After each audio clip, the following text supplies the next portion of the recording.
बिस्मिल्लाहिर्रहमानिर्रहीम। Programme inside the news और मैं हूं डॉक्टर सना गौरी। सब अच्छा होने की सदाएं ज़रूर लगती हैं, लेकिन अंदरूनी मामलात कुछ और हैं। सिंध में ये जो तमाम चीज़ें हम देख रहे हैं उसमें अपोजिशन में इस वक्त MQM मौजूद है, जबकि इक़्तिदार में, सिंध के इक़्तिदार में इस वक्त मौजूद है पीपल्स पार्टी। और अगर आप फेडरल में देखें तो फेडरल में दोनों जमातें एक दूसरे के साथ इत्तेहाद करके बैठी हैं।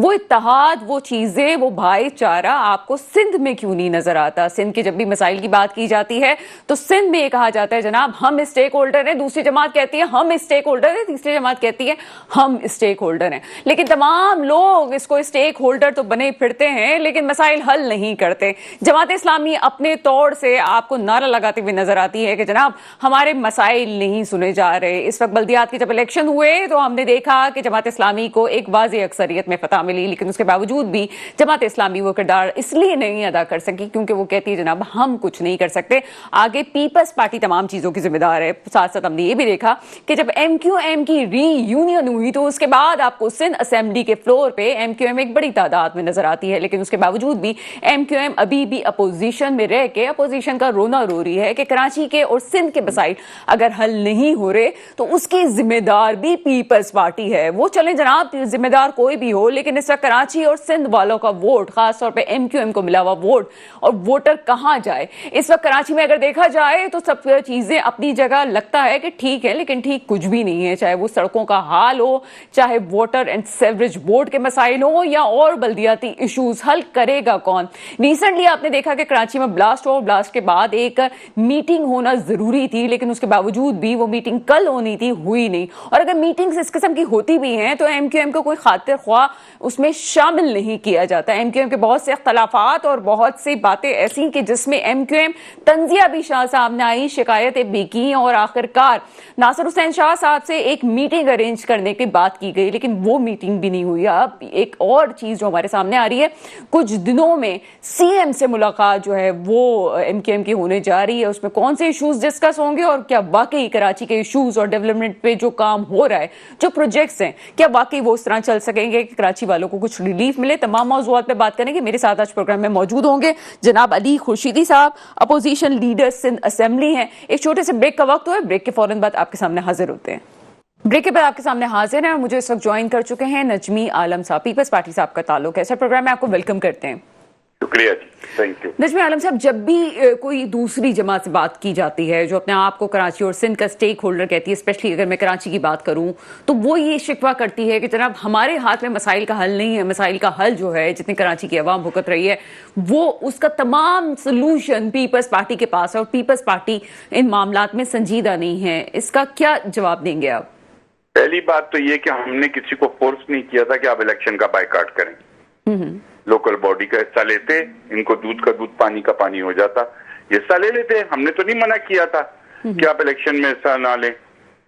अब ये इनका अपना फैसला था। दूसरी बात ये कि बिल्कुल कराची हमारी जिम्मेदारी है, मेयर हमारे पास है और सिंध में गवर्नमेंट हमारी है। हम कराची के लिए काम कर रहे हैं और करते रहेंगे। ये जो लोग बातें कर रहे हैं, जी आप बात करें सर। ठीक है जी, ये लोग जो बातें कर रहे हैं ये अपने दौर को याद रखें।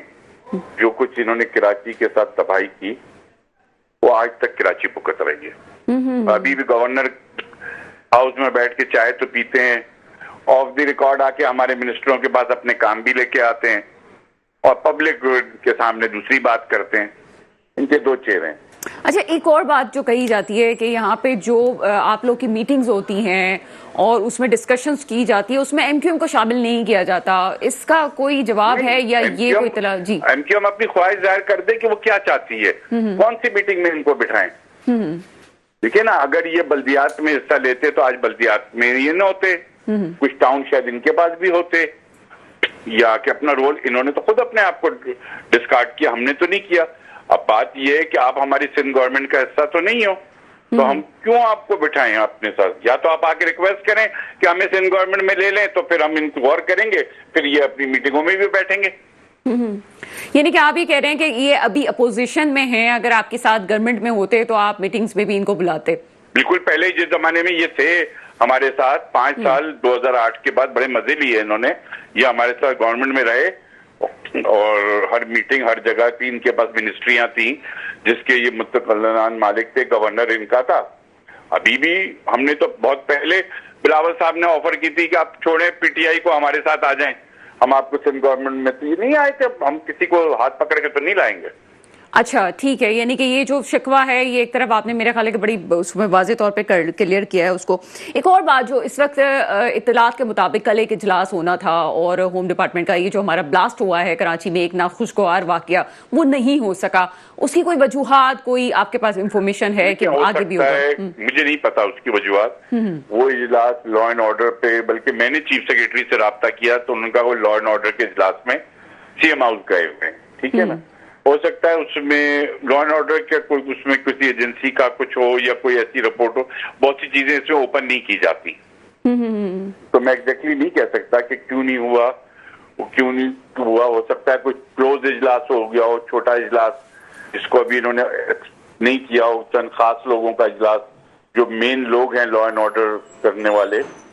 अच्छा सर, एक और चीज जो बड़ी इंपॉर्टेंट है, कुछ प्रोजेक्ट सिंध गवर्नमेंट के अंडर आते हैं और कुछ प्रोजेक्ट जो है फेडरल कर रही है, कि आप फेडरल में भी इस वक्त मौजूद है। फेडरल में आपका बड़ा भाईचारा है एमक्यूएम से, और जाहिर सी बात है एमक्यूएम तो दावत करती है कि हम हैं तो गवर्नमेंट चल रही, हम नहीं होंगे तो गवर्नमेंट नहीं चलेगी। तो आप जी फॉर्म 47 जो है ना, ये ऐसी बातें करते रहते हैं। खैर बता दें उनको भाई, बात ये कि वो हमारे साथ गवर्नमेंट में नहीं है, वो शहबाज शरीफ साहब के साथ गवर्नमेंट में। तो फेडरल गवर्नमेंट के इशू उनको शहबाज शरीफ साहब से बात करनी चाहिए, जो उनके इश्यूज हैं, नॉट विद अस।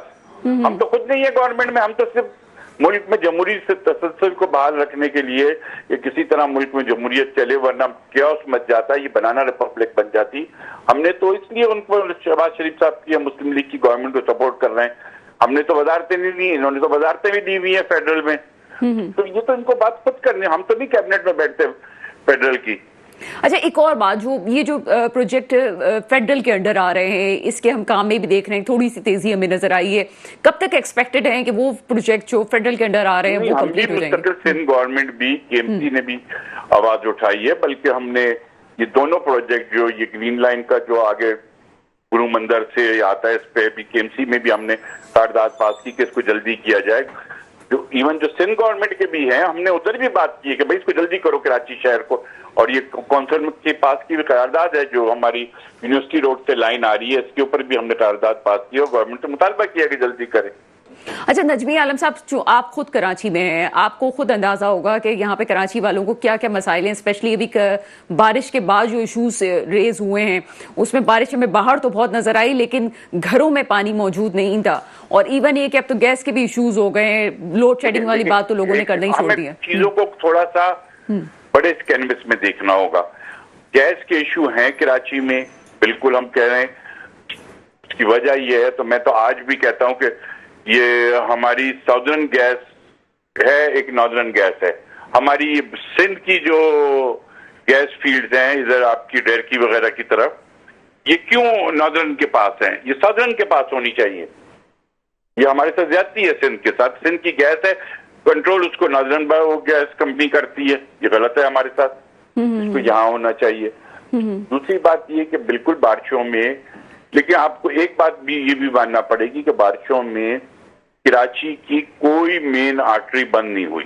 पहले होता था कि पीसीसीएस पे नर्सरी पे 4-4 फुट पानी खड़ा, एयरपोर्ट के पास ट्रैफिक जाम, आपका यूसुफ गोड डूब गया, आपका नागन चौरंगी डूबी भी रहती थी।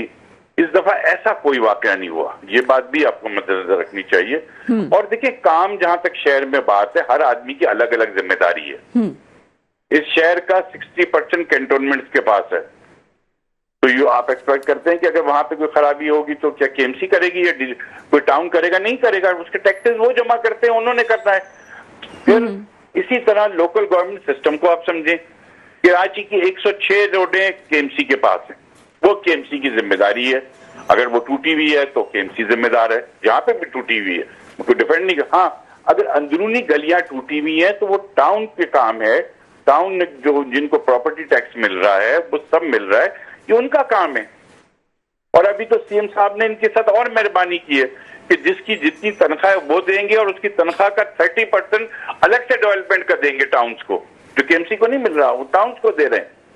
अब अगर फिर भी कोई टाउन की गलियां टूटी हो तो फिर चाहे वो पीपल्स पार्टी का टाउन है तो वो जिम्मेदार है, अगर जमात इस्लामी का है, अगर पीटीआई का टाउन है, तीनों पार्टियों के पास पिछना पिछ टाउन है ना, वो जिम्मेदार है। बहुत शुक्रिया नजमी आलम साहब, और मैं चाहूंगी कि मजीद इस पे भी गुफ्तगू। एक छोटा सा ब्रेक लेते हैं, ब्रेक के बाद हमारे मौजूद मेहमान भी हमें ज्वाइन कर चुके हैं, अली खुर्शीदी साहब, उनसे बात करते हैं।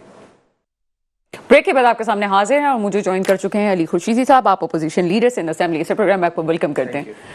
सर, पहले तो हम आपसे ये पूछेंगे कि सब कुछ अच्छा है, क्या सब कुछ वाकई अच्छा है, स्पेशली सिंध की सतह पे, और हम कराची की सतह पे हम पूछें? वेल, अब मैं इसका जवाब मैं इस अंदाज से देता हूँ कि मत सुने हमारी जमात की, मत सुने हुक्मरान जमात की।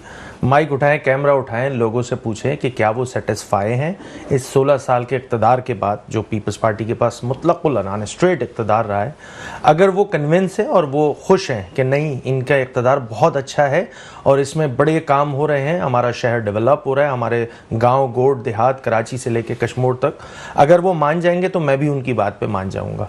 बड़ा सिंपल सा है। देखें, इस शहर की अगर मैं बात कर लूँ तो पिछले मैं अगर 2023 का बताऊँ तो ये दुनिया के 5 बदतरीन रहने वाले शहरों में शुमार होने लगा इस शहर का। वो शहर जो सन 2009-2010 में दुनिया के 12 तरक्की करने वाले शहरों में शुमार होने लगा था। तो मेरे ख्याल से ये एक सिंपल सा स्टैट्स बिल्कुल क्लियर कर देता है चीज़ें कि शायद इनकी इंटेंशन या इनका एम्बिशन नहीं है कि यहाँ पर शहरों को, और शहर तक क्यों अपनी बात को कन्फाइन करूँ, गाँव गोड देहात, चाहे वो शहरी इलाके हों चाहे वो देही इलाके हों, सब जगह सिर्फ और सिर्फ बर्बादी है। यहाँ पे एडमिनिस्ट्रेटिव फ्लॉज हैं, यहाँ गवर्नेंस का मसला है, यहाँ हुक्मरानी करने के लिए तो बहरहाल उनके पास मेजॉरिटी होती है, मगर जिस अंदाज से उनको डिलीवर करना होता है, हुक्मरान जमात की ज़्यादा जिम्मेदारी होती है जब उनके पास एक इक़्तिदार होता है, तो वो शायद करने में मुझे लगता है कि बुरी तरह नाकाम हुआ है। अली खुर्शीदी साहब, गुस्ताखी की माजरत, एक सवाल ये है कि अगर वोट आपको मिला है, आवाम आपको देती है वोट, तो वो आपको देख रही है, MQM अपना वोट बैंक वापस लेना जानता है, आपकी रीयूनियन होती है, आपका वोटर इस वक्त आपसे सवाल पूछेगा, वो पीपल्स पार्टी से नहीं पूछेगा, क्या जवाब देंगे इसका? वेल, देखें, ये बहुत समझने की ज़रूरत है कि इस शहर, अगर मैं सिर्फ इस सूबे की मैं बात कर लूँ, इस सूबे में जिस अंदाज से कॉम्पोजिशन की हुई है, इस सूबे में देही सिंध और शहरी सिंध की खलीज मौजूद है। ये ख़त्म हो गई थी, ये डिफरेंसेस ख़त्म हो गए थे, और यहाँ पे जिस अंदाज से डिस्ट्रीब्यूशन होती है और नंबर ऑफ सीट्स होती हैं, तो ये बात तो बिल्कुल क्लियर है कि जो देही सिंध से मेजॉरिटी पार्टी होगी वही इक़्तिदार में आएगी। इस चीज़ को भी समझने की ज़रूरत है कि सन 2024 का जो इलेक्शन हुआ था उसमें बहरहाल पीपल्स पार्टी के पास पिछले इलेक्शन के बनिस्बत ज़्यादा सीट्स मौजूद थी, मगर वो सारी सीट जो थी उसमें मेजर चंक जो था वो देही सिंध का था। When it comes to urban centres of Sindh में तो MQM ने अपनी पोजीशन रिक्लेम की और शहरी सिंध और शहर कराची और हैदराबाद के लोगों ने ये बिल्कुल क्लियर बात अपने वोटों के जरिए बताई कि भाई आपके 15 साल के इक़्तिदार से हम परेशान हैं और हम दोबारा जो है वो मुत्तहिदा कौमी मूवमेंट को वोट एंड सपोर्ट करके दोबारा लाना चाहते हैं। हमारी ख्वाहिश क्या है? हमारी ख्वाहिश ये है, हम इस बात को भी एक्सेप्ट करते हैं कि पाकिस्तान पीपल्स पार्टी के पास मेजॉरिटी है and they can do whatever they wanted to do, but 16वां साल है इक़्तिदार का, चीज़ें ख़राब हो चुकी हैं और ये शहर बर्बादी के दहाने पर है। ये पूरा सूबा बर्बादी के दहाने पर है। 16 साल की कहानी की, इतने में तो हसीना वाजिद जो है वो एशियन टाइगर बना गई बांग्लादेश को। वेल, देखिए, यू नीड टू अंडरस्टैंड कि यहाँ पर जो सूरत-ए-हाल ख़राब हुई है उस खराबी का जिम्मेदार बहरहाल हुक्मरान जमात के पास बर्डन आएगा। आपसे पीपल्स पार्टी ने ये कहा था कि आप हमारे साथ शामिल हो जाएं, क्या आप उनके साथ अगर शामिल हो जाते और हुकूमत में होते, सिंध गवर्नमेंट में होते, तो क्या मसाइल बेहतरी की तरफ जाते या नहीं जाते? वेल, मैं इसको थोड़ा सा और रीफ्रेस कर लेता हूँ आपके सवाल को। यहाँ बात होती थी कि जी नहीं, नीयतें ठीक होनी चाहिए, और यहाँ पे इख्तियारात का जो रोना रोते हैं मुत्तहिदा कौमी मूवमेंट के जो लोकल नुमाइंदे हैं, वो मेरे ख्याल से मैटर नहीं करता। पीपल्स पार्टी उस वक्त ये आज कहती थी। आज का जो शहर का मेयर है वो पिछले 2 साल तक एडमिनिस्ट्रेटर भी रहा और सन 2022 के बाद वो मेयर कराची के तौर पे सर्व कर रहे हैं। इसका मतलब ये हुआ कि ऑन एवरेज उन्होंने 4 साल का इक़्तिदार इस शहर पर बहैसियत एडमिनिस्ट्रेटर या मेयर उन्होंने सर्व किया है। मुझे बता दीजिए कौन सी ड्रास्टिक तब्दीली आई है? मेयर की आप बात करें, मेयर आपका भी रहा, ठीक है, आखिरी जो मेयर जो हम बल्दियात में देखते हैं वो आपका मेयर रहा, उन्होंने क्या तब्दील, वो भी अपने इक़्तिदार का पे जी वो नहीं कर सकते थे। मैं तो इसी तरह से आप समझते हैं कि मुर्तज़ा वहाब साहब भी जो है वो भी नहीं कर पा रहे हैं। मैं तो मुर्तज़ा वहाब साहब के मुकदमा लड़ रहा हूँ। उनका मसला ये है कि जिस निज़ाम में उनको मेयर बना दिया गया है वो निज़ाम डिलीवर नहीं कर सकता। ये है बुनियादी मसला। आप छोड़ दीजिए कि कौन सी जमात का मेयर है इस शहर में। यहाँ पर मेयर मुत्तहिदा कौमी मूवमेंट पाकिस्तान का था और एक हमारी तरफ से प्रिंसिपल स्टांस था कि जब तक फाइनेंशियल अथॉरिटी, एक एम्पावर्ड लोकल गवर्नमेंट सिस्टम इस सूबे पर नहीं अमल दरामद उस पर किया जाएगा तो ये डिलीवर नहीं कर सकते। लेकिन एक जुमला मुझे याद है जो पीपल्स पार्टी ने कहा था कि चूंकि हमारे पास ही गवर्नमेंट है, एक तो उनके पास इल्हाम भी है कि गवर्नमेंट उनके पास ही आनी है आगे, तो फंड्स हमारे पास है तो हम कराची को बहुत अच्छी तरह से लेके चल सकते हैं। और इससे मेयर के हवाले से फिर जमात इस्लामी के साथ भी बहुत कुछ हुआ, फिर भी मसला हल नहीं हुआ। मैं आपकी यही बुनियादी बात बताने लगा हूँ। बुनियादी बात यह है कि जिस निज़ाम में ये मेयर और ये लोकल गवर्नमेंट का सिस्टम आज नाफिजुल अमल है, ये निज़ाम ऑलरेडी वो कहते हैं ना ट्राइड एंड टेस्टेड है, ये डिलीवर नहीं कर सकता। आप ले आए ना अपना मेयर, एक जियाला मेयर ले आए, जैसे तैसे भी सही, मांगे तांगे के वोट से सही, 30 चेयरमैन को उठा के कहीं ले गए थे और उसके बाद फिर कॉम्प्रोमाइज़ करके चीज़ें मेयर बना दी। हमने मान लिया ठीक है, आप जैसे तैसे सही आप मेयर कराची है। आज कौन सी ताकत पीपल्स पार्टी के मेयर को रोक रही है कि शहर को डेवलप ना कर सके? प्रोविंशियल गवर्नमेंट उनके पास है, आईनी ओहदे वफाक में ये लेके बैठे हुए हैं, सूबे में सारी मेजॉरिटी फाइनेंशियल अथॉरिटी इनके पास है। भाई कौन सी चीज़ है जो वज़ीर आला सिंध साहब से फंड निकाल के मुर्तज़ा वहाब तक नहीं दे रही है? वो चीज जो है वो है इस मौजूदा ये लोकल गवर्नमेंट सिस्टम का सिस्टम खराब। ये एक एम्पावर्ड लोकल गवर्नमेंट सिस्टम नहीं है। इसी बात को बुनियाद बना के मुत्तहिदा कौमी मूवमेंट पाकिस्तान ने इस इलेक्शन का बॉयकॉट किया था, क्योंकि अगर इलेक्शन में कंटेस्ट करके ऑब्वियसली मेयर हमारी जमात का आना था और फिर हम यही वाली बात करते हैं कि जी हमारे पास इख्तियार नहीं है, तो ये बड़ा बॉयकॉट इसलिए आपने किया था या आप तैयार नहीं थे? वेल ये देखिए ना, बात बड़ी सिंपल सी है। नहीं रीयूनियन होती, आपको लगता है कि आपको वोट मिल जाए? वेल हमने तमाम, आप जरा गो थ्रू करें डिटेल उसकी, उस जमाने की, हमारे तमाम यूसीज में हमारे जो है वो पैनल्स खड़े हुए थे, ठीक है, हमारे पास नॉमिनेशन हुई हुई थी, तमाम चीजें हुई हुई थी। एट दी 11th आवर हमने एक दिन पहले इसका बॉयकॉट किया और हमारी कैंपेन चल रही थी पैरेलल में। हम ये चाह रहे थे कि थोड़ा सा सेंस प्रिवेल करे। अगर सेंस प्रिवेल कर जाएगा, और आपने देखा लोकल गवर्नमेंट का जो 10-1 का विड्रॉल है, खुद सिंध गवर्नमेंट का विड्रॉल जो है, उसमें उन्होंने इस बात को एडमिट किया कि इस शहर में जो डिलिमिटेशन की गई है और डिलिमिटेशन में जो जेरीमेंटरिंग की गई है, खुद सिंध हुकूमत का नोटिफिकेशन बता रहा है कि हमने इस शहर में 53 यूसियां कम काउंट की हैं। तो इसका मतलब क्या हुआ? इसका मतलब ये हुआ कि 53 यूसियों पे तो 2 बड़े शहर बन जाते हैं। सेंसस का मसला तो अभी भी हल नहीं हुआ, और जब हम पीपल्स पार्टी से पूछ रहे थे, पीपल्स पार्टी ये कहती है सबसे पहले हमने ही आवाज उठाई सेंसस के, लेकिन अभी भी उसका कोई आधा तो शुमार से ये लगता है कि एक्सेल शीट पे ही उसको अपडेट किया गया है, अदरवाइज उसको हम किसी चीज पे उसको हम देख नहीं सकते कि ये ठीक है। वेल ये बुनियादी नुकता था मुत्तहिदा कौमी मूवमेंट पाकिस्तान का कि डिलिमिटेशन ठीक नहीं हुई है, यूसीज अंडर काउंट हुई है, 55 यूसियों की कम तादाद थी। पीपल्स पार्टी ने, और इसमें मैं सिर्फ पीपल्स पार्टी को मुर्द इल्जाम नहीं ठहराऊंगा, इसमें जमात इस्लामी भी, जमात इस्लामी के दर पे मुत्तहिदा कौमी मूवमेंट पाकिस्तान के कन्वीनर उस वक्त खालिद मकबूल सिद्दीकी साहब उनके पास गए। उन्होंने बतलाया कि जनाब जिस सिस्टम से आप इलेक्शन लड़ने जा रहे हैं वो एक झूठा निज़ाम है, इसमें आप डिलीवर नहीं कर सकेंगे।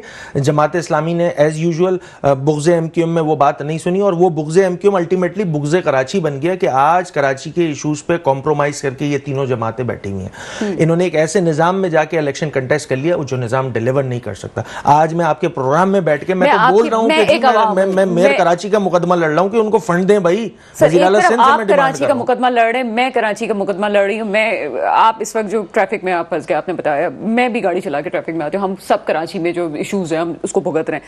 आप कहते हैं कि आप कराची का मुकदमा लड़ रहे हैं। हाफिज नईम साहब जब तक कराची के मेयर थे, वो हेड थे, उन्होंने कहा कि मैं लड़ रहा हूँ।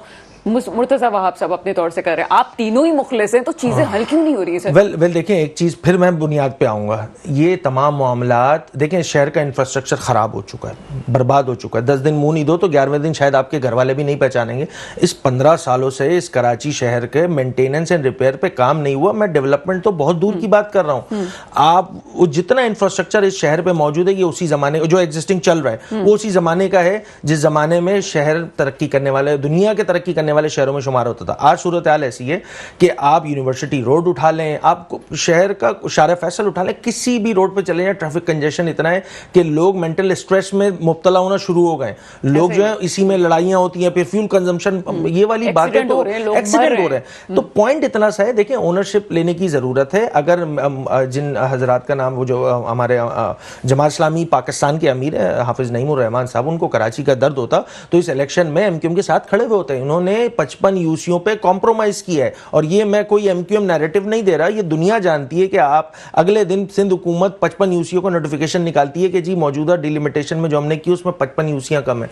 अच्छा साहब, एक और चीज़, आपने एक लफ्ज़ इस्तेमाल किया मांगे तांगे का, वो हम थोड़ी देर में उसको भी इस्तेमाल करते हैं, एक जुमला मेरे पास है, लेकिन साथ साथ मुराद अली शाह साहब ने जब कराची में बहुत ज़्यादा बारिश हुई और मसाइल हो गए, उसमें उन्होंने कहा कि कराची जिस तरह से बना हुआ है और जिस तरह से इसमें आबादी हो रही है, ये चीज़ ठीक ही नहीं हो सकती, सवाल ही पैदा नहीं होता। मैं इंजीनियर हूँ और मैं कहता हूँ कि जनाब ठीक नहीं हो सकता। मुझे याद है उनकी प्रेस कॉन्फ्रेंस। क्या आप समझते हैं कि जिस तरह से आबादियाँ हैं, जिस तरह से खुम्बियों की तरह हम बिल्डिंग्स देख रहे हैं, बिल्डिंग्स में लोग आबाद हैं, ठीक हो सकता है ये मामला? वेल, आपकी इस सवाल में एक आपने बात कही कि जी कराची में बारिशें हुई, तो इससे मैं डिसएग्री करता हूँ। इस साल मॉनसून का पूरा ये जो हमारा फेज गुजरा है उसमें पूरे शहर में एक टाइम पे 50 मिलीमीटर भी बारिश नहीं हुई। मैं उस वक्त की बात कर रही हूँ जब लास्ट टाइम 50 मिलीमीटर भी बारिश नहीं हुई। इसका मतलब ये हुआ कि जो बड़े बड़े दावे कर रहे हैं जी हमने तो ये कहीं रोड पे पानी नहीं मिला, भाई उसका रीजन ये कि बारिशें हुई नहीं है इस साल। और किसी भी एक जगह पर 50 मिलीमीटर पूरे कराची में वन शॉट में बारिश ही नहीं हुई, तो कहां से पानी होगा? और रही बात पानी की, तो वो 1, 2, 4 घंटे बाद निकल ही जाता है। पॉइंट क्या है? पॉइंट ये है जो मुराद अली शाह साहब ये कह रहे हैं कि जी एक हैपहैज़र्ड वे में जो है वो शहर जो है वो बढ़ता जा रहा है, जमीनों पर कब्जे हो रहे हैं, तो मेरा उनसे काउंटर आर्ग्यूमेंट होगा, अगर वो एज एन इंजीनियर बात करें तो मैं एज एन इंजीनियर उनसे एक सवाल करूंगा, मैं उनसे एक सवाल करूंगा कि जनाब अगर जमीनों पर कब्जे हो रहे हैं, अगर बिल्डिंग कंट्रोल अथॉरिटी अपना काम नहीं कर रही है, अगर जितने भी लैंड ओनरशिप के इदारे हैं, चाहे वो केएमसी हो, चाहे वो रेवेन्यू हो, चाहे एमडीओ, एलडीओ, केडीओ, जनाब 16 साल से वो सारे इदारे तो आपके पास हैं, उसकी चेयरमैनशिप आपके पास है, उसकी ओनरशिप आपके पास है, तो ये तो आईना दिखाने वाली बात हो गई। ये तो उनको एक काम ये करना चाहिए, आईने के सामने खड़े होकर ये सवाल करना चाहिए और वो खुद जवाब भी वही देंगे, क्योंकि जिम्मेदारियां सारी उनके पास है। हम यंगस्टर जो है इस पे हम परेशान भी हो गए कि अगर मुराद अली शाह साहब, और काफी पढ़े लिखे इंसान है, जाहिर सी बात है, बाहर से भी पढ़ के आए, वो अगर ये बात करते हैं कि ये जो शहर है वो खुम्बियों की तरह खड़ा हो चुका है और अब सूरत हाल है ही नहीं, उन्होंने साफ मना किया कि जनाब हो ही नहीं सकता ये ठीक, तो हमारे जहनों में भी सवाल आता है क्या हमारी नस्लें इसी तरह से रहेंगी, चीजें ठीक नहीं हो सकती? इसको मैं without going into the political blame game, इस चीज को रिविजिट करने की जरूरत है। आपकी जितनी जिम्मेदारी बनती है उस पर उतना सवाल आपसे बनेगा, आपको रिविजिट करना होगा, स्टेक होल्डर्स को ऑन बोर्ड लेना होगा। इस असेंबली की कॉम्पोजिशन के बाद 2024 के इलेक्शन के बाद जब सिंध गवर्नमेंट इख्तियार में आई, तो मैं बहैसियत अपोजिशन लीडर और मुत्तहिदा कौमी मूवमेंट पाकिस्तान से चूँकि मेरा ताल्लुक है, बड़े नेक नियति के साथ हमने कुछ इशूज़ को हाईलाइट किया और इशूज़ पे हाईलाइट करने के बाद उसमें पॉलिटिक्स नहीं की। हमने कहा कि एक अच्छे अंदाज से अगर आप चीज़ें कैरी कर लेंगे तो ये शहर हमारे हैं, ये सूबा हमारा है, हम सबको मिल के काम करने की ज़रूरत है। रही बात कि वो अभी मैं इससे पहले जब जिन साहब को आपने ऑन बोर्ड लिया हुआ था, नजमी आलम साहब, वो जी कह रहे थे जी 5 साल जी बड़े मजे लूटे, तो मेरा इनसे काउंटर आर्ग्यूमेंट ये होगा तो पिछले 16 साल से कौन मजे ले रहा है? देखिए ये पॉलिटिकल बैशिंग और ये सब ना, लोग बड़े समझदार हो गए, लोग जानते हैं। बात तो सही है, अगर आम इंसान सोचेगा तो मिनिस्ट्रीज तो ली हैं, बिल्कुल ली है, बिल्कुल ली है, और सबसे इम्पोर्टेंट यहाँ पे मिनिस्ट्री जो कराची की वो भी आपके पास रही है। देखें, एक चीज आपको समझने की जरूरत है, 2 पैरेलल सिस्टम है। जब 2008 से 13 का जो तस्करा किया है उन्होंने, वो बिल्कुल प्रोविंशियल गवर्नमेंट में हम शामिल थे, इसमें कोई कलाम नहीं है। यहाँ बात इतनी है, और कहते हैं कि जी आपने भाई हम 2008 में उस जमाने में कोर कमेटी होती थी और कोर कमेटी में हमारा प्राइम फोकस ये होता था कि जी बल्दियाती इंतखाबात कराओ इस सूबे में। क्या आपको नहीं पता कि on instruction of supreme court बल्दियाती इलेक्शन कराए जाते हैं? ये 30 ईयर गवर्नमेंट को तो एम्पावर करने के लिए पीपल्स पार्टी कभी भी तैयार नहीं रहती थी। अगर वाकयातन इतनी सुनवाई हो रही थी हमारी, तो मेरे ख्याल से ये जो 2010 के बाद एक गैप आ गया 2015 तक का, उसमें बल्दियाती इंतखाबात तो 2011 में ही हो जाने चाहिए। अच्छा ठीक है, ये कराची वालों के लिए बड़ी खुशाइन बात है, कम से कम एमक्यूएम की तरफ से एक रीयूनियन हुई, हमें बहुत अच्छा लगा था। लेकिन वो मांगे तांगे की गवर्नमेंट पे कभी फॉर्म 47 का इल्ज़ाम, अभी जैसे एक साहब ने भी कहा, नजमी आलम साहब ने भी बात की, और ये कहा जाता है एमक्यूएम पे खासतौर पर इल्ज़ाम है कि फॉर्म 47 की पैदावार है। इवन ये क्या आफाक अहमद साहब कुछ दिनों पहले एक टेलीविजन इंटरव्यू में कह रहे थे कि पूरी जमात इस वक्त, आई एम सॉरी टू से, लेकिन उनके लफ्ज़ों को मैं रिपीट करूँ तो उन्होंने कहा कि बदतरीन टोला है फॉर्म 47 की पैदावार, first time MQM assembly floor पे जो बैठी है। क्या जवाब है इसका? वेल देखें, जिन साहब का आप तस्करा कर रही हैं ना, उनकी बात को खुद उनकी जमात में सीरियस लिया जाता है? मेरा तो पहला सवाल ये हुआ, नजमी आलम साहब की मैं बात कर रहा हूँ और नाम लेके बोल रहा हूँ, उनकी बात को क्या सीरियस लिया जाता है? अब मैं बात कर लेता हूँ बुनियादी। देखें, ये जो फॉर्म 45 और 47 और ये सारी चीजें ना, अदालतें आजाद है ना, अदालतें आज़ाद हैं, अगर किसी को रिजर्वेशन है, अगर किसी को इश्यूज हैं तो अदालतें आज़ाद हैं, मुकदमात चलते रहेंगे, हम बिल्कुल सामने आप पेश होते रहेंगे। बात यह कि अगर आउट ऑफ द बॉक्स किसी को लाके जमात को इम्पोज कर दिया जाता, ये आवाज़ें 2018 में क्यों नहीं उठी जब इस शहर की 14 सीटें उठा के किसी एक ऐसी जमात को दे दी गई थी जिसका लीडर एक फाशिस्ट लीडर है। उस वक्त तो किसी ने कोई बातचीत नहीं की। एमक्यूएम पिछले 40 सालों से, एमक्यूएम मैं बता रहा हूं ना, एमक्यूएम पिछले 40 सालों से इलेक्टोरल पॉलिटिक्स कर रही है, अर्बन सेंटर्स ऑफ सिंध से मेजॉरिटी पार्टी रही है 2018 के, और ये मैं बात कर रहा हूं 87-88 से लेकर 2013 के इलेक्शन तक एमक्यूएम ने स्ट्रेट मेजॉरिटी हासिल की अर्बन सेंटर्स ऑफ सिंध में। 2018 में शबखून मारा गया और 2018 के बाद as an alternate Imran Khan जो पीटीआई के चेयरमैन साहब थे उस जमाने के, उन्होंने जो है वो एक थर्ड ऑल्टरनेट के तौर पे आए, क्योंकि जो मुरव्वजा दो बड़ी हमारी सियासी जमातें वो शायद अवाम को डिलीवर करने में नाकाम रही थी, और शायद हमने उस वक्त जो है एज एन थर्ड ऑप्शन उनको हमने चूज किया कि चलें ये तो ट्राइड एंड टेस्टेड लोग हैं, थर्ड ऑप्शन पे आ जाते हैं। हमें क्या पता था कि वो जो है वो इतने उन्होंने कुछ डिलीवर नहीं करना, उन्होंने मुल्क का बेड़ा गर्क करना था, उन्होंने जो है मुल्क को जिस तबाही के दहाने पर लेकर आ गए कि जी मैंने आप स्टार्ट कर लें जी, मैंने कशकोल तोड़ दिए से लेकर फिर आईएमएफ से कर्जा लेना और ऐसी शराइत फिर लागू कर देना कि पाकिस्तान इसके आफ्टर शॉक्स आज भी भुगत रहा है। तो ये सारी चीजें अगर आपको सब मिला के देखनी होंगी। आप पॉलिटिकल बैशिंग करनी है, आप करते रहिए जनाब। अब दूसरी जिन साहब की आपने बात की, कभी वो एमपी एमएनए की उनकी जमात कभी सीट जीती है? उनकी बात को कौन वैल्यू देता है भाई? एमक्यूएम पाकिस्तान एक हकीकत है। शहरी सिंध की नुमाइंदा जमातें 87-88 से मैं बता रहा हूं 10 से ज्यादा इलेक्शन हो चुके हैं। आप ऐसी बातें करके अपना कद बढ़ा रहे हैं जनाब, आपका कद नहीं बढ़ेगा, आप एक काउंसलर नहीं जीत सकते। चलिए इस पे बात कर लेते हैं। मेरे ख्याल है कि पाकिस्तान उस वक्त तरक्की करेगा जब हम माजी के वाकयात पे मट्टी पाव वाली सियासत नहीं करेंगे, हम आगे भी उसको सही करेंगे, पहले पीछे वाली चीजों को, ताकि आगे जाए। एमक्यूएम हकीकत है, ये बिल्कुल आपने ठीक बात की। खासतौर पर कराची और हैदराबाद वालों ने आपको उस तरह से मोहब्बत दी जो आप एक्सपेक्ट भी नहीं कर रहे थे। अगर हम 78 से लेकर आगे की बात करें तो बहुत 3 ऑपरेशन एमक्यूएम के खिलाफ हुए। अभी हमने भुट्टो साहब का मुकदमा, और यही मैंने क्वेश्चन फारूक सत्तार साहब से भी पूछा था, हमने भुट्टो साहब का मुकदमा, तारीख ने जवाब दे दिया कि भुट्टो साहब को इंसाफ मिल गया, चाहे अब वो शख्स तो मट्टी तले दबा हुआ है, उसको हम नहीं कर सकते, वापस नहीं ला सकते। आपके वो लोग जो आपसे मोहब्बत करते हैं, कुर्बानियां दी हैं, पक्का किला वाला वाकया हुई, और क्या ऐसी कोई कोशिश अंदरूनी तौर पे पार्टी में हुई है कि हम पहले वालों को इंसाफ दें या अपने आप को क्लियर करें जो माजी में हम पे इल्जामात लगते रहे? वेल देखें, ये तो आपने बहुत एक इम्पॉर्टेंट और टची सा सवाल किया है। पॉइंट बड़ा सिंपल सा है। ये जितने हमारे ये 90s से अगर मैं स्टार्ट कर लूँ, अवाइल 92-93, फिर उसके बाद 96, फिर उसके बाद थोड़ा सा हमें सांस लेने का गलती से मौका मिल गया, उसके बाद फिर बात बड़ी सिंपल सी है।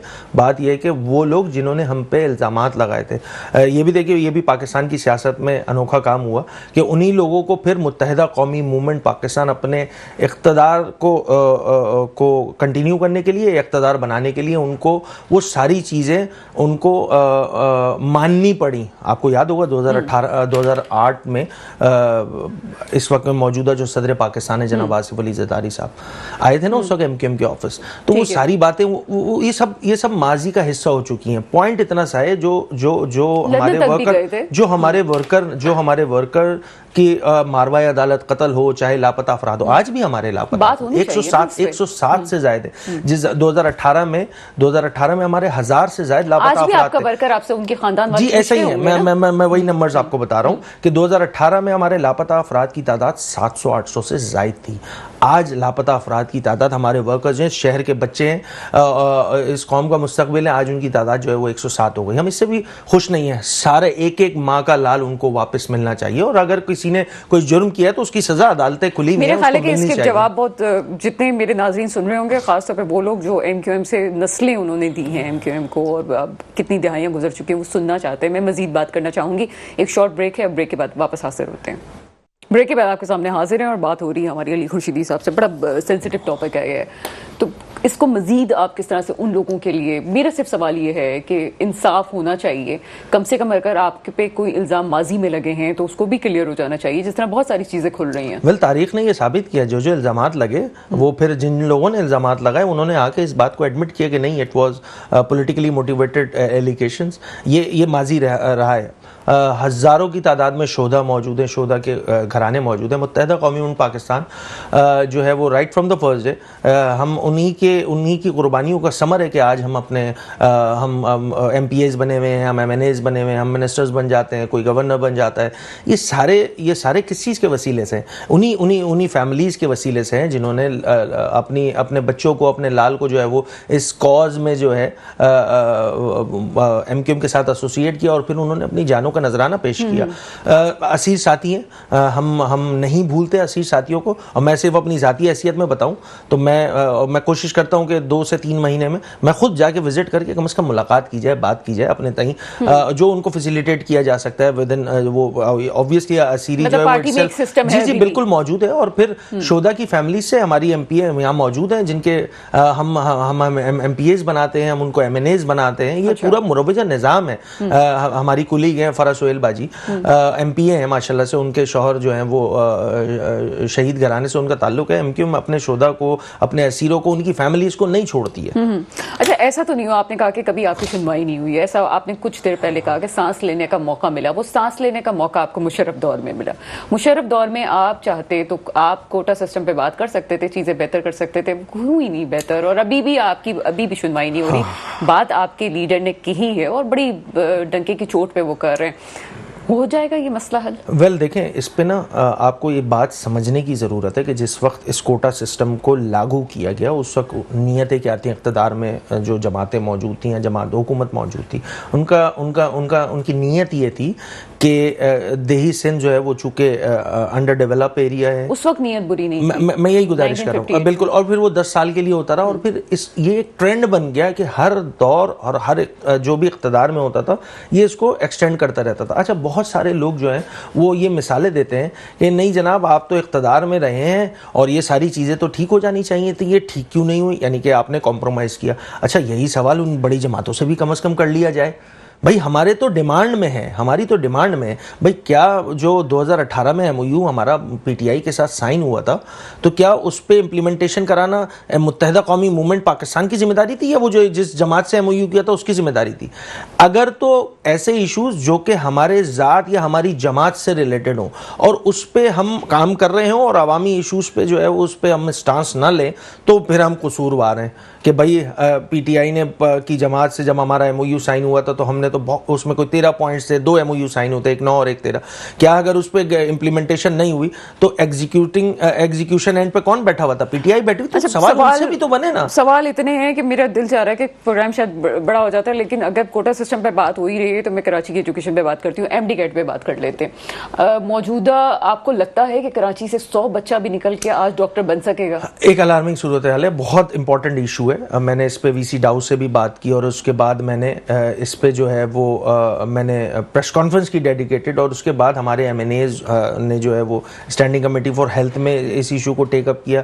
हमने जो है मैंने वज़ीर आला से बात बड़ी सिंपल सी है कि जो मैकेनिज्म इन्होंने बनाया हुआ है उसमें तो मुझे लगता है कि मार्जिनलाइज कर दिया जाएगा। बिल्कुल आपकी बात सही है, शायद 100 बच्चे भी ना आ सके। पॉइंट एक बड़ा अलार्म, मैंने इस पर चीफ सेक्रेटरी से भी मुलाकात की, डेडिकेटेड लिस्ट 1 पॉइंट एजेंडा कि भाई ये जो MD-CAT में ये जो इरेगुलरिटीज हुई हैं और इंटेंशनली जो हुआ है और फर्स्ट ईयर में जिस तरह बच्चों को फेल किया आपको सुन के हैरानी होगी कि कराची में जो परसेंटेज पासिंग का आता है वो आता है 17%, टंडो मोहम्मद खान में 28% आ जाता है। भाई वहाँ कौन सा क्वालिटी स्टैंडर्ड ऑफ एजुकेशन है? वही वाली क्वालिटी है जो आप मुख्तलिफ कराची के कॉलेजेस में वो अभी अस्पतालों में देख रहे हैं कि जिस तरह के डॉक्टर्स लगे हुए हैं। तो इस पे चीफ सेक्रेटरी सिंध ने एक इंपॉर्टेंट बात जो उन्होंने खुद भी कही और फिर सिंध हाई कोर्ट ने भी इस इशू को टेकअप किया हुआ है 9 तारीख।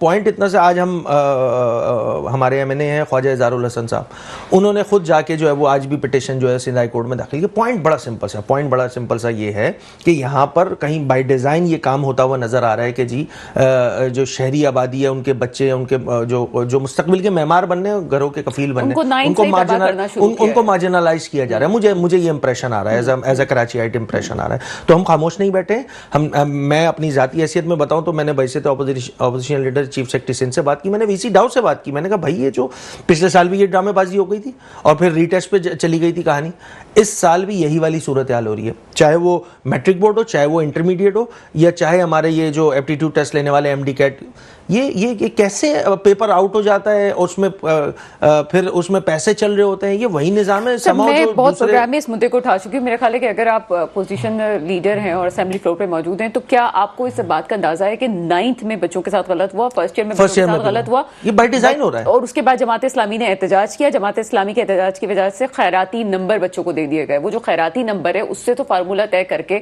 वो एमडी कैट में तो पास होने से रहे। क्या उस सिस्टम पे बात की गई, उन बच्चों का क्या कसूर है जिनको खैराती नंबर दे दिए गए और वो तो फिर उनकी परसेंटेज ही नहीं? मेरा पॉइंट बड़ा सिंपल सा है कि यहाँ पर इतने सारे इदारे मौजूद हैं। हर साल मैं इंजीनियरिंग साइड की अगर मैं बात कर लूँ तो हमारे पास पब्लिक सेक्टर में एनआईटी यूनिवर्सिटी आती है, वहाँ ये वाले सूरत हाल क्यों नहीं होती है? ये खालिसतन एमबीबीएस जिन बच्चों को करना होता है उनके साथ ये क्यों सूरत हाल हो रही है? इसका मतलब है बाय डिज़ाइन कोई काम हो रहा है और इंटेंशनली हो रहा है। पिछले साल सिंध हुकूमत ने इसको हमने जब शोर मचाया, दीगर जमातों ने शोर मचाया, हम चूँकि असेंबली में मौजूद थे, हमने इस पर आवाज़ उठाई, सीएम फिर रीटेस्ट पे कहानी चली गई। इस दफ़ा भी चूँकि अब कोर्ट खुद इसको फॉलो अप कर रहा है, चीज़ें कर रहा है, और उन्होंने कहा है कि जी आप इसकी लिस्ट शाया नहीं करेंगे और जब तक हम इसको इस केस को देख रहे हैं। अल्लाह करे कि हमारी जो अदालतें हैं वो इसमें बायसनेस के फैक्टर को हटा के इस पे जो है वो मेरिट पे फैसला दें, मेरिट पे फैसला दें। यहाँ कौम के जो मुस्तकबिल हैं, जो हमारे मेहमार हैं, उनका डिसाइड होना है कि उन्होंने बड़ी मेहनत से पढ़ा है, 12 साल की तालीम हासिल करने के बाद वो इस काबिल हुए कि वो उन्होंने एमडी कैट में एग्जाम में अपीयर हुए और उन्होंने अच्छे। क्या आपको इस बात का अंदाजा है किसी भी सियासी पॉलिटिकल पार्टीज को कि कराची का बच्चा इस वक्त, जो छोटा बच्चा है, वो नफसियाती बीमारियों का शिकार हो गया? जी, बहुत इशूज है, जगह जा नहीं पा रहा जहां वो जाना चाहता था। देखे ना, ये एक इशू पिछले 5 सालों में कोई अगर मैं 15-16 साल की इक़्तिदार की बात करूं तो 5 लाख से ज़्यादा नौकरियां दी गई हैं। इस शहर के बच्चों के पास नौकरी नहीं है सरकारी। हम बहैसियत जमात हम क्या कर रहे हैं, अब चूँकि आईटी का बूम इतना है, टेक्नोलॉजी एडवांसमेंट हो गई है, तो हमने यूथ कन्वेंशन किया, हमने उनको डाइवर्ट किया कि भाई आप डिपेंडेंसी ख़त्म करें इस गवर्नमेंट जॉब्स पे, एंटरप्रेन्योर बने, खुद जो है वो सेल्फ एम्प्लॉयमेंट कीजिए और उसके लिए जो अपॉर्चुनिटीज़ होनी है वो हम आपको गेटवे प्रोवाइड कर रहे हैं। इधर आइए, इधर आके ये हम इस नहज पे आ गए, क्योंकि हम अगर उम्मीद रखें तो ये आपके सामने है ना। देखें, स्ट्रेट इक़्तिदार है, इनके पास इक़्तिदार है ना, मेजॉरिटी है ना, they can do whatever they wanted to do in this province including Karachi. ये क्यों नहीं कर रहे हैं? ये क्यों नहीं कर रहे हैं? ये सवाल उनसे भी बनता है। टेक्नोलॉजी की, ये बताती चलूं, पाकिस्तान दुनिया का 5वां मुल्क है जिसके बच्चे कंप्यूटर के पीछे बैठ के काम कर रहे हैं। ये इकोनॉमी का सपोर्ट है, लेकिन उसके बावजूद आप ये समझते हैं कि हम टेक्नो की दुनिया की बात कर रहे हैं और साथ साथ जो है वो हमारे इंटरनेट कौन से काम कर रहा है। और अभी आपने रिसेंटली देखा कि इतने ज्यादा इशूज हैं, इंटरकनेक्टेड हैं। बिल्कुल, आपने एक और इम्पोर्टेंट बताया, कहाँ जाएगा कराची का बच्चा, कहाँ जाएगा? ये सूरत हाल देखें, ये it's not good for the country. ये जो पाकिस्तान चलाने वाले लोग हैं, मैं आपके प्रोग्राम की तवज्जो से बात करूंगा कि फिर हम क्या करें यहाँ स्ट्रीट क्राइम की वारदातें नहीं बढ़ेंगी तो कहाँ बढ़ेंगी, मुझे बताइए। यहाँ पर फ्रस्ट्रेशन क्या नहीं बढ़ चुका है इधर के नौजवान ने? वो इस निज़ाम से, जो जमहूरी निज़ाम जिसमें हम सब जमातें शामिल हैं, उस पर से एतमाद उठता जा रहा है। ये एक हकीकत है। अब मैं लाख इस पे जस्टिफिकेशन देता रहूँ, बट ग्राउंड रियलिटी ये है कि nobody wants to listen to you guys. Simple सी बात है, आपको कोई ड्रास्टिक मेजर्स करने होंगे और वो लोग जो इख्तियार में मौजूद है, इख्तियारात के साथ उनको डिसाइसिव पोजीशन लेनी होगी। अदरवाइज ये मुल्क, और अगर मैं सूबे की बात कर लूँ, सूबे को भी नुकसान पहुंचेगा, इस मुल्क को भी। खुदा न खास्ता, खाकम बदैन, मेरे मुंह में खाक, कि इसका अल्टीमेट नुकसान जो है मेरा और आपका जो मुल्क है ना, प्यारा मुल्क है, उसको नुकसान पहुंचेगा। तो इस चीज़ को समझने की जरूरत है। हम आखिरी तरफ जा रहे हैं और ये सुनना चाहते हैं सब कि ये जो हल है कि उसने नहीं किया, इसने नहीं किया और ये तमाम चीज़ें, हल होगा क्या इसका? आपकी मुलाकात भी होने वाली है सीएम से, जहां हमें इत्तलात आई हैं, तो क्या उसमें स्ट्रेटजीज हैं, कोई पॉइंटर सेट किए गए हैं कि हमें इन मुद्दों पर बात करनी है? आप मुत्तहिदा कौमी मूवमेंट पाकिस्तान के अरकान असेंबली की एक इन्वेस्टिगेटिव जर्नलिज्म कीजिए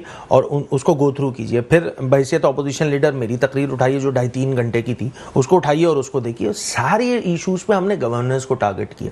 हमारा पॉइंट ये नहीं है कि हम ब्लेम गेम की सियासत में जाएं। जो क्या हुआ क्या नहीं हुआ, एवरीवन नोज कि 15 साल में आपके पास इक़्तिदार था एंड यू डिड नथिंग। हम क्या चाहते हैं? हम वे फॉरवर्ड फॉरवर्ड की जाने हमने बढ़ने की कोशिश की। हम ये चाहते हैं कि एक अच्छे वर्किंग रिलेशनशिप के साथ अगर चीज़ें आगे बढ़ाई जाएंगी, अगर तमाम लोगों, क्योंकि पाकिस्तान जिस इकोनॉमिक माशी हालात हैं उसमें किसी फैंटेसी का मुतामिल नहीं हो सकता। उस पहले होते थे फॉरेन रिजर्व बड़े भरे हुए पड़े होते, तो हम यहाँ पे सियासी जो है ना वो मुखालफतें भी निकाल रहे होते थे, किसी के साथ जुल्म ज़्यादती भी इस पाकिस्तान का हिस्सा रही है सियासत का। मगर अब तो इन सब चीज़ों का मुतामिल हो ही नहीं सकता मुल्क। तो अगर आपको मिलजुल के काम करने की ज़रूरत है, एक अच्छे वर्किंग रिलेशनशिप के साथ शायद पीपल्स पार्टी अगर ये काम करेगी, ओनरशिप दी जाएगी, जिसका ड्यू शेयर है उसको इतना प्रोपोर्शन दिया जाएगा ताकि वो लोगों को सेटिस्फाई कर सके इस निज़ाम पर, तो यकीन जानिए ये सूबे में बड़ा पोटेंशियल है। और ये शहर तो वैसे ही नेशनल एक्सचेकर में हमारा 60% से ज़ायद जो रेवेन्यू कमा के देता है इस बुरे हालात में। आप सोचिए, थोड़ा सा रियलाइज कीजिए कि अगर इसका इंफ्रास्ट्रक्चर बेहतर हो जाए, यहाँ पर बेसिक नेसेसिटीज ऑफ लाइफ अच्छे अंदाज से लोगों को मिलने लग जाए, तो कितना ज्यादा ये फ्लरिश और कितना ज्यादा ये सर्व कर सकता है इस पाकिस्तान को। जी चलें जनाब, बहुत शुक्रिया। अली खुर्शीदी साहब मेरे साथ मौजूद है, अपोजिशन लीडर सर, आपने अपना कीमती वक्त दिया, बहुत शुक्रिया आपका। मसला सिर्फ ये है कि बात की गई कि किसी फैंटेसी का मुतहम्मिल नहीं हो सकता। इस वक्त ना सिर्फ मुल्क बल्कि तमाम पार्टीज को भी ये सोचना चाहिए कि अब कोई एडवेंचर, अब कोई नारा नहीं है, डिलीवर करना पड़ेगा, वरना उन पार्टीज का भी मुस्तकबिल दाव पे लग जाएगा। ये कराची है जिसने इस वक्त ट्रिलियंस में जो है वो टैक्स जमा करवाया है। कौन सा शहर है इसके आदाद व शुमार भी आने चाहिए। वो शहर जो आपको करके देता है तमाम चीजें, वो शहर जो पाकिस्तान के लिए रीढ़ की हड्डी है, उस शहर पे हुक्मरानों को तवज्जो देने की जरूरत है। मेरा ख्याल है कि ब्लेम गेम खत्म होना चाहिए। मेरे मुल्क पे वो हुक्मरान आए जो वाकई मेरे मुल्क के मुस्तकबिल की हिफाजत करें। इसके साथ ही प्रोग्राम का वक्त खत्म होता है, मुझे इजाजत दीजिएगा। खुदा हाफिज।